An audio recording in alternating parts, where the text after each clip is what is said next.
Hello friend, कैसा आप सभी लोग। आज के इस वीडियो में हम क्लास 10 सामाजिक विज्ञान के पूरे किताब के महत्वपूर्ण बहुविकल्पीय प्रश्न को बताएंगे जो कि 2024 बोर्ड परीक्षा में 100% पूछे जाएंगे। इस क्वेश्चन को देखने के बाद में आपका 20 में 20 नंबर कंफर्म हो जाएगा। आप ओमार शीट में 20 नंबर का जो क्वेश्चन आता है उसको बहुत ही अच्छे तरीके से भर लेंगे। 50 महत्वपूर्ण बहुविकल्पीय प्रश्न है। वीडियो को लास्ट तक देखिएगा ताकि आपको अच्छे से समझा आ जाए, और इसको देखने के बाद में आपका लॉन्ग क्वेश्चन भी आसान हो जाएगा, क्योंकि शॉर्ट क्वेश्चन बहुत छोटे छोटे मिलाकर तभी बड़े बनते हैं। तो आप छोटे को जाने रहेंगे तब बड़ा भी आप सीख जाएंगे। तो आइए देखते हैं। सबसे पहला हमारा आर्थिक महामंदी का प्रारंभ किस वर्ष हुआ। तो आर्थिक महामंदी का प्रारंभ 1929 ईस्वी में हुआ था। ठीक, देखिए यह हर साल पूछा जाता है। 2018, 19, 20, 22, 23 सभी वर्षों में पूछा गया। आप मॉडल पेपर उठाकर देख लीजिएगा। उसके बाद में अगला हमारा है विश्व व्यापार संगठन स्थापना कहाँ है। इसको इंग्लिश में WTO, ये कहाँ है 1995 ईस्वी में जिनेवा में है। जिनेवा में है, कहाँ है जिनेवा में है। उसके बाद में अगला है संयुक्त राष्ट्र संघ की स्थापना। संयुक्त राष्ट्र संघ की स्थापना कब हुई और कहाँ हुई। तो कहाँ हुई थी 1945 ईस्वी में, मुख्यालय न्यूयॉर्क में हुई थी। उसके बाद में अगला है प्रथम विश्व युद्ध का प्रारंभ कब हुआ। तो प्रथम विश्व युद्ध का प्रारंभ कब हुआ था 1914 से 1918 ईस्वी तक, यानी 4 साल तक चला था। 1914 में प्रारंभ हुआ था। अब पूछेगा कब खत्म हुआ था, तो 1918 ईस्वी में खत्म हुआ था। ठीक, उसके बाद में कुछ लोग 1919 बताते हैं। उसके बाद में अगला है पंजाब में भू निम्नीकरण का प्रमुख कारण है। मतलब पंजाब में जो भू यानी जमीन के भू निम्नीकरण का प्रमुख कारण क्या था, अत्यधिक सिंचाई। ठीक, उसके बाद में अगला है किस राज्य में काली मिट्टी पाई जाती है। काली मिट्टी किस राज्य में पाई जाती है, तो ये गुजरात में पाई जाती है। उसके बाद में अगला हमारा है लाल पीली मिट्टी पाई जाती है। लाल पीली मिट्टी कहाँ पाई जाती है, मालवा प्रदेश। और उसके बाद में अगला है पर्वतों पर मृदा अपरदन का साधन।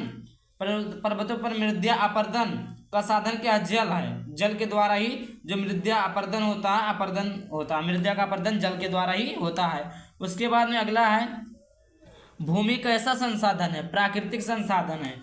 ठीक, उसके बाद में अगला है किस प्रांत में सीढ़ीदार सोपनी खेती की जाती है। सीढ़ीदार जिस प्रकार सीढ़ी होती है, मतलब उसी प्रकार खेती की जाती है, यानी छोटे से बड़े, छोटे बड़े से बड़े, बड़े उससे बड़े, यानी आप ये समझ सकते हैं जिस प्रकार छत की सीढ़ी होती है उसी प्रकार वहाँ की खेती की जाती है। उसके बाद में देखिए हमारे पास अगला है मुंबई हाई प्रसिद्ध है तेल सोया कारखाने पेट्रोलियम हेतु। मतलब मुंबई किस चीज़ के लिए ज़्यादा प्रसिद्ध है, तो किसके लिए है, तेल शोध कारखाने पेट्रोलियम हेतु।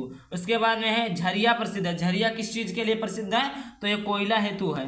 उसके बाद एंथ्रेसाइट का संबंध किससे है, तो एंथ्रेसाइट का संबंध कोयले से है। झारखंड को ड्रामा आगड़ी उत्पादक है अभ्रक का उत्पादक है। उसके बाद में है कोरबा प्रसिद्ध है। कोरबा किस चीज़ के लिए प्रसिद्ध है, तो कोयले के लिए प्रसिद्ध है। हेमेटाइट का संबंध है, हेमेटाइट का संबंध लौह अयस्क का है।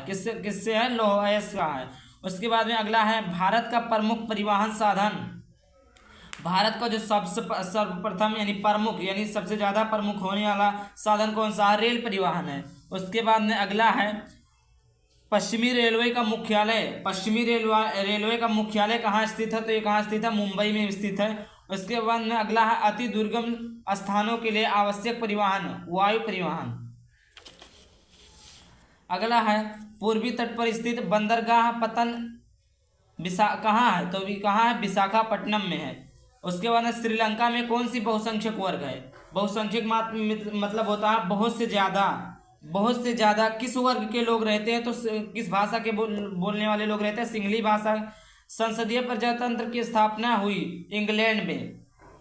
देखिए ये हर साल बोर्ड परीक्षा में 2013 से लेकर 2023 तक जितने भी मॉडल पेपर उठाएंगे सब में पूछा गया है, ये ज़्यादा इंपॉर्टेंट है। उसके बाद में भारत में कितने प्रतिशत की मातृभाषा हिंदी है, 40% की। 8वीं अनुसूची में भाषाएं कितनी है, 22 हैं।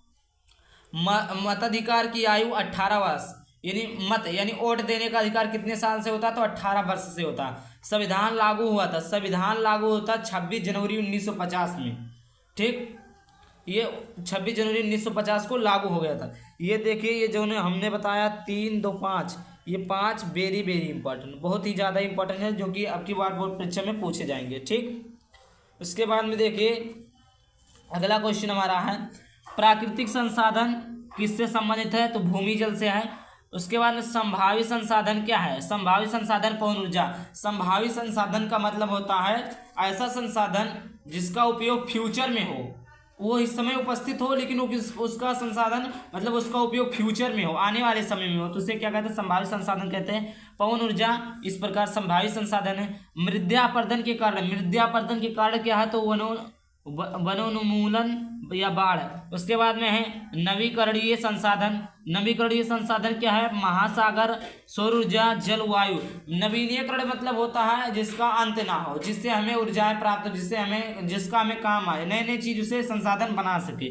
ठीक, जैसे महासागर सौर ऊर्जा से हमें प्राप्त होती है। महासागर में हम लाइट पानी से ही हम लाइट प्राप्त करते हैं।